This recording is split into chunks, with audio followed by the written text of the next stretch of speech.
आज मी ना आपल्यासोबत दाल वड्याची रेसिपी शेअर करणार आहे. दाल वडे तुम्ही बनवत असाल, पण काय होतं भरपूर वेळा परफेक्ट असे होत नाहीत. कधी-कधी तेलामध्ये विरघळतात, कडक होतात, कुरकुरीत होत नाहीत. तर त्यासाठी काही टिप्स आहेत, ज्यामुळे हे दाल वडे जे आहेत परफेक्ट बनतात. तुम्ही बघू शकता एकदम बाहेरून कुरकुरीत झालेले आहेत आणि आतून असे एकदम सॉफ्ट होतात, कडक होत नाहीत. त्यासाठी काही टिप्स मी सांगणार आहे, ज्या तुम्ही नक्की फॉलो करून बनवा. तर हे बघा आणि सोबतच आपण ही चटणी बनवणार आहोत, ज्यामुळे हे दाल वडे जबरदस्त टेस्टी लागतात. तर सर्वात आधी काय करायचं आहे, 2 कप मी इथे डाळ घेतलेली आहे. डाळ कमीत कमी 5 ते 6 तास तरी भिजली गेली पाहिजे, म्हणजे ती डाळ चांगली भिजली का वडेही आपले व्यवस्थित होतात. आता यामधले जे सर्व पाणी काढून टाकायचं आहे. पाणी आपल्याला अजिबात वापरायचं नाही आहे. पाहिजे असेल तर तुम्ही चाळणीवरती नितळत ठेवा, म्हणजे जे काय एक्स्ट्रा पाणी आहे ते निघून जाईल. त्यानंतर आधी आपण चटणी बनवून घेऊया. त्यासाठी मी ते घेतलेलं आहे ओलं खोबरं, सोबतच फुटाणा डाळ. या डाळीमुळे ना त्या चटणीला टेस्ट तर छान येतेच, पण बाइंडिंगही छान येते. सोबतच 2 हिरव्या मिरच्या घेतलेल्या. आता तिखट किती हवं आहे त्यानुसार हिरवी मिरचीचं प्रमाण तुम्ही कमी जास्त करू शकता. आणि घालायचं यामध्ये आपल्याला आलं. तर छोटासा तुकडा मी आल्याचा घेतलेला आहे. 2 लसणाच्या पाकळ्या घालायच्या, जास्त घालायचं नाही, नाही तर लसणाचा स्ट्रॉंग फ्लेवर येतो.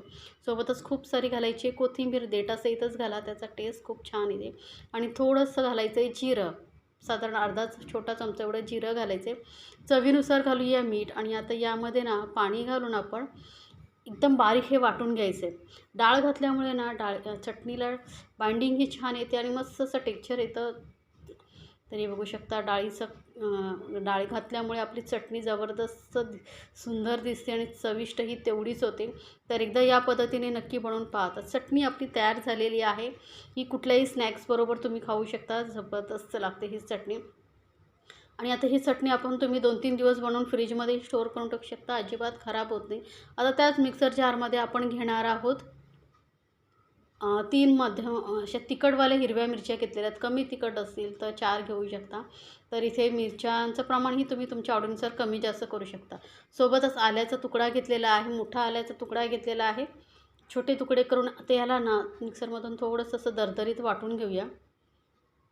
हे बघा, थोडंसं वाटून घेतल्यामुळे काय होतं, जर आपण डायरेक्ट हे डाळीबरोबर वाटायला गेलं ना, तर वाटलंच जात नाही आणि कुठेतरी जास्त मोठा तुकडा राहतो. मग ते आपण जेव्हा वडे खातो ना, तेव्हा त्याचा टेस्ट बरोबर येत नाही मग.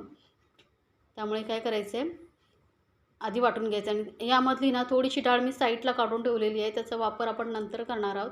आता ही डाळ जास्त आहे, त्यामुळे 2 वेळा मी वाटून घेणार आहे. आणि पाणी अजिबात न घालता, जराही पाण्याचा वापर न करता आपल्याला ही थोडीशी अशी दाणेदार अशी वाटून घ्यायची. जास्त एकदम पेस्ट करायची नाही बरं का. थोडंसं असं मध्ये दाणेही दिसले पाहिजेत, रवाळही राहिली पाहिजे, असं वाटून घ्यायचं आहे. यामुळेच आपले जे वडे खुसखुशीत होतात.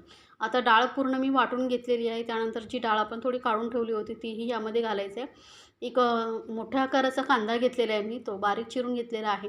आता 2 छोटे घेतला तर 2 कांदे तुम्ही घेऊ शकता, पण कांदा नक्की घाला आणि जास्त जाड नाही, बारीकच कापायचं आहे. सोबतच 10-1 कढीपत्त्याची पाने बारीक चिरून घेतलेली आहेत आणि खूप सारी घालायची कोथिंबीर.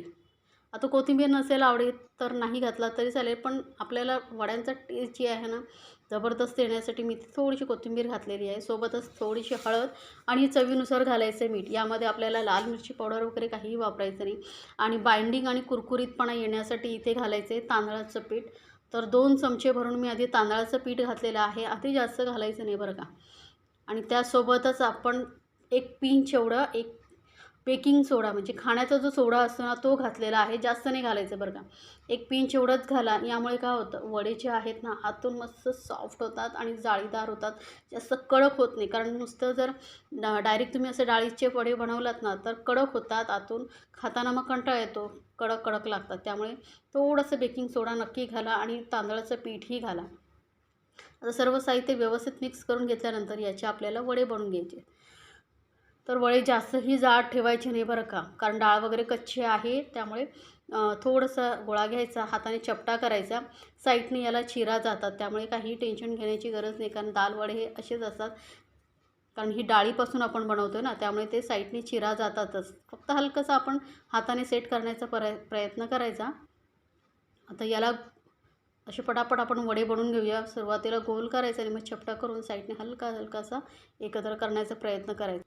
तर असे हे दाल वडे आपण एका प्लेटमध्ये बनवून ठेवूया, म्हणजे तळायला सोपं होईल. आणि सर्वात महत्त्वाचं म्हणजे तेल ना चांगलं कडकडीत तापलेलं पाहिजे बरं का. कोमट तेल तापलेल्यामध्ये वडे सोडायचे नाही, नाहीतर काय होतं तेल तर वडे जे आहेत ना तेल जास्त शोषूनही घेतात आणि मग तेलामध्ये विरघळण्याचेही चान्सेस असतात. त्यामुळे कडकडीत तेल तापवून घ्यायचं आणि गॅस मग नंतर मध्यमवरती करायचं आणि तेलामध्ये वडे सोडायचे आणि जोपर्यंत वडे एका साईडने व्यवस्थित सेट होत नाहीत, तळले जात नाही, तोपर्यंत अजिबात याला टच करायचं नाही. आपोआप हे तेलामध्ये सेट होऊ द्या आणि मीडियम गॅसवरतीच हे वडे तळायचे बरं का, नाहीतर काय होईल माहिती आहे, आतून वडे कच्चे राहतील. आता बघा वडे चांगले ना असे खालच्या साईडने तेलामध्ये चांगले सेट झालेले आहेत. त्यानंतरच याला आपण पलटून दुसऱ्या साईडने तळायला घ्यायचं आहे. तर हे बघा वडे मी आता पलटून दुसऱ्या साईडनेही तळून घेते. कलरही खूप सुंदर आलेला आहे. थोडासा अजून डार्क कलर येईपर्यंत आपण हे तळून घेणार आहोत, म्हणजे वडे आतपर्यंत चांगले तळले जातील. हे दाल वडे ना जबरदस्त टेस्टी लागतात. संध्याकाळी छोट्या मोठ्या भूकच्या वेळी जर तुम्हाला काय करायचं स्नॅक्स कळत नसेल तर तुम्ही मुलांना हे वडे पटकन बनवून देऊ शकता. फक्त डाळ तुमच्याकडे भिजलेली पाहिजे. तर हे बघू शकता वडे ना मस्त असे टम्म फुगल्यासारखे झालेले आहेत. आपण चपटे बनवले होते, पण यामध्ये जो आपण बेकिंग सोडा घातला आहे ना त्यामुळे हे वडे चांगले असे टम्म फुगल्यासारखे झालेले आहेत आणि अजिबात आतमध्ये कडक होत नाहीत, मस्त आणि तेलकटही होत नाहीत. तर एकदा नक्की बनवून पहा या पद्धतीने आणि मला सांगायला विसरू नका बरं का. दिसायलाही खूप सुंदर टेस्टी असे आपले दाल वडे झालेले आहेत तयार. बनवा आणि आपल्या फॅमिलीसोबत एन्जॉय करा. गरमागरम कुरकुरीत असे हे दाल वडे आणि हे दाल वडे खरं तर ना गरम गरमच खूप छान लागतात. तर बघू शकता बाहेरून कुरकुरीत आणि आतून सॉफ्ट असे दाल वडा तयार झालेले आहेत आपले.